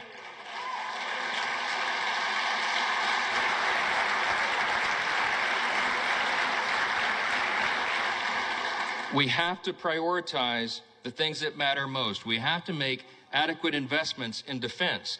This is the most dangerous moment since World War II, and everyone around the world is looking to America and looking to this body to ensure that we maintain the peace. What we're proposing now is just simply, as President Trump likes to say, a return to common sense. And he's exactly right. That message resonated across the country. I am very thankful, personally, that this body is filled with men and women who are committed to that change, to return to common sense. We can do this together. We should. It is our responsibility to do so. When I first took this gavel, many of you heard me say that I don't believe in luck or consequence. I believe in the idea of providence. And this morning, I participated with many of you early this morning in the 119th Congress Interfaith Prayer Service. It was held at St. Peter's Catholic Church. Many of you were there. It was an ecumenical service and a bipartisan service, which was great. My good friend Hakeem Jeffries began by reading with the Old Testament. He read out of Deuteronomy 10. And then I was asked to provide a prayer for the nation. I offered one that is quite familiar to historians and probably many of us. It said right here in the program, it says right under my name, it is said each day of his 8 years of the presidency and every day thereafter until his death, President Thomas Jefferson recited this prayer. I wanted to share it with you here at the end of my remarks, not as a prayer per se right now, but as really as a reminder of what our third president and the primary author of the Declaration of Independence thought was so important that it should be a daily recitation. Let me just read you that prayer. It goes like this. Thomas Jefferson's Prayer for the Nation, it's entitled. Almighty God, who has given us this good land for our heritage, we humbly beseech thee that we may always prove ourselves a people mindful of thy favor and glad to do thy will. Bless our land with honorable ministry, sound learning, and pure manners. Save us from violence, discord, and confusion, from pride and arrogance, and from every evil way. Defend our liberties and fashion into one united people the multitude brought hither out of many kindreds and tongues. Endow with thy spirit of wisdom those whom in thy name we entrust the authority of government, that there may be justice and peace at home, and that through obedience to thy law we may show forth thy praise among the nations of the earth.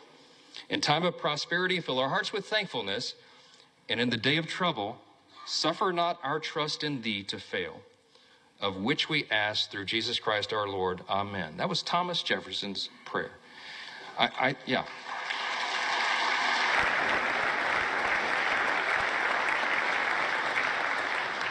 Suffer not our trust in thee to fail. We will not fail. We cannot fail. We are all in this together. Our nation is counting on us to band together and solve these problems and get this done.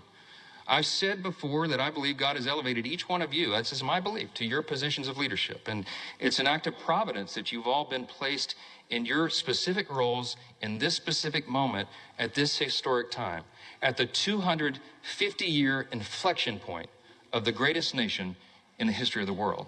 It is no small thing. We're also witnesses to the providence that spared our incoming president, President Trump, from the assassin's bullet, remarkable as that was, and to the new coalition of Americans that has risen from every creed, color, and cul-de-sac who want us to put America first. Our people are asking for a thriving economy and a rebuilt middle class and strong borders and a strong military, and we can deliver that.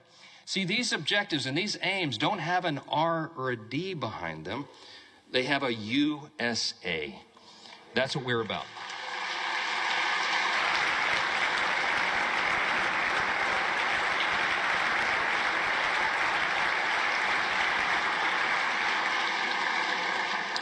In just a few moments, we're all going to take an oath. It is the same one oath for one nation and under the banner of one great American flag.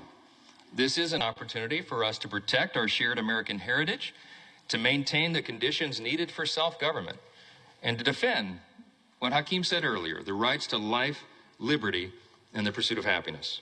Working together, we have the potential to be one of the most consequential Congresses in the history of this great nation, so long as we work together, we do the right thing, and we put America first. As we think about all we've accomplished in the past 250 years, we can only imagine what life will be like 250 years from now. Whatever the future may look like, if we do our jobs now, we can help ensure that our civic virtues will endure. that this nation will still be an example to all the world for its greatness and its example of self-government, and that in spite of our great challenges and even our disagreements and our healthy debates, this extraordinary institution, the People's House, will still be standing strong. Thank you all so much, and God bless America.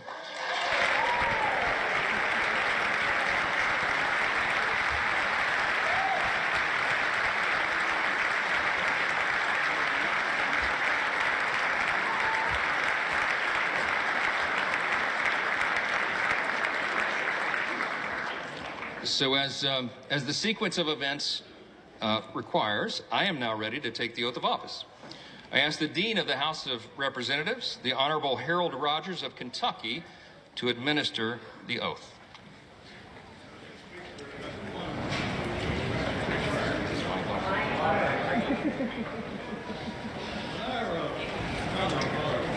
Hold just a second, Dean. We don't have the microphone on yet. We celebrate our shared American self-rule.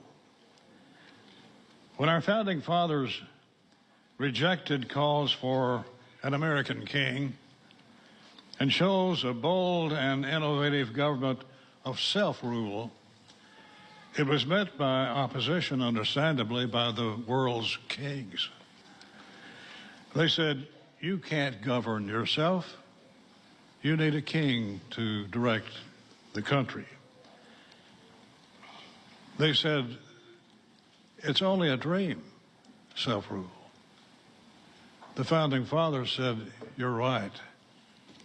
It's the American dream." And thus our founders said that we should move on our own with our own leadership. The Speaker of the House is the critical protector and promoter of self-rule, the keeper of the dream, if you will. And we've elected this man from Louisiana to carry on our bold experiment in democracy and self-rule. So, sir, if you're ready to assume this awesome responsibility, please raise your right hand. Do you solemnly swear that you will support and defend the Constitution of the United States against all enemies, foreign and domestic, that you will bear true faith and allegiance to the same, that you take this obligation freely, that you take this obligation without any mental reservation or purpose of evasion, and that you will well and faithfully discharge the duties of the office on which you're about to enter, so help you God? I do. Congratulations, Mr. Speaker. Well done. Thank you.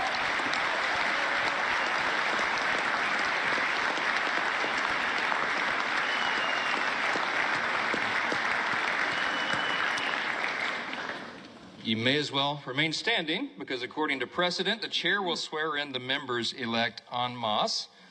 The members-elect will all rise, and the chair will now administer the oath of office. Will you raise your right hand? Do you solemnly swear or affirm that you will support and defend the Constitution of the United States against all enemies, foreign and domestic, that you will bear true faith and allegiance to the same, that you take this obligation freely without any mental reservation or purpose of evasion, and that you will well and faithfully discharge the duties of the office on which you're about to enter, so help you God? Thank you. Congratulations, you are now members of the 119th Congress.